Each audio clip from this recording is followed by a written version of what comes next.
मुर्दों के लिए घर बनाते बनाते कैसे बना दी कुतुब मीनार से ऊंची इमारत। बर्बाद हो गया ट्विन टावर्स का मालिक। टाइम बम से धुआं हो गई भारत की सबसे लंबी इमारत। लोगों ने उससे घर मांगा था, लेकिन उसने कब्रगाह बनाकर दे दी। अब सीएम योगी पूरी करेंगे अपनी शपथ। सुपर टेक के ट्विन टावर्स को 3700 किलो बारूद से उड़ा दिया गया है। भारत में पहली बार इतना बड़ा ब्लास्ट किया गया है, वो भी ऐसी बिल्डिंग में जहां लोग अपना परिवार बसाना चाहते थे। सिर्फ 10 सेकंड के अंदर पूरी इमारत धराशायी हो गई। सुपर टेक ट्विन टावर्स के मालिक आरके अरोड़ा ने कैसे कुतुब मीनार से ऊंची इमारत बना दी थी, इसकी कहानी जानकर आपके रोंगटे खड़े हो जाएंगे।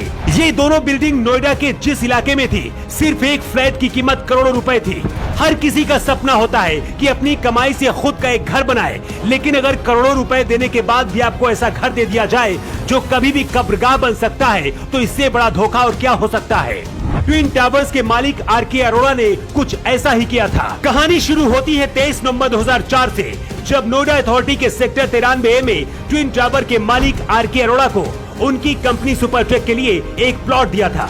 इस जमीन पर सिर्फ ग्राउंड फ्लोर समेत 9 मंजिल तक मकान बनाने की अनुमति दी गई थी, लेकिन इसके बाद ट्विन टावर के मालिक आरके अरोड़ा ने पैसे देकर नोएडा अथॉरिटी के अधिकारियों को खरीदना शुरू कर दिया।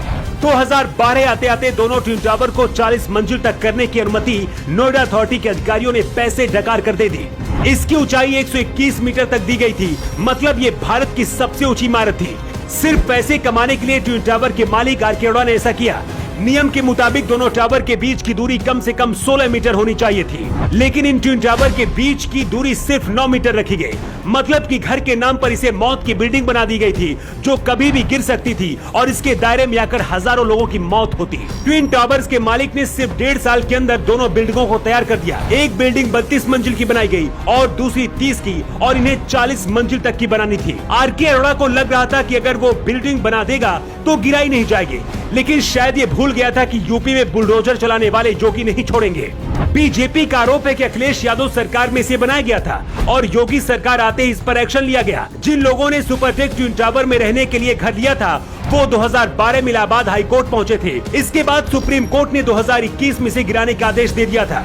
इस पूरे मामले की जांच योगी आदित्यनाथ ने भी करीब 1.5 साल तक कराई और इसके बाद सुपरटेक के ट्विन टावर्स को 3700 किलो बारूद लगाकर उड़ा दिया गया। आरके अरोड़ा ने 1995 में एक कंपनी की शुरुआत की थी, लेकिन कुछ सालों में ही रियल एस्टेट का किंग बन गया। इस वक्त पत्नी और बेटा भी रियल एस्टेट का बिजनेस कर रहे हैं। बताया जा रहा कि आरके अरोड़ा की एक कंपनी कब्रगाह भी बनाती है। इस वक्त दर्जन भर से ज्यादा कंपनियों का मालिक बन चुका है अरोड़ा परिवार, जिनकी जांच अब योगी सरकार कर सकती है। इस बिल्डिंग के गिरने के बाद योगी आदित्यनाथ का भी बयान आ गया है। सीएम योगी ने कहा है कि आरोपियों को किसी भी हालत में नहीं छोड़ा जाएगा।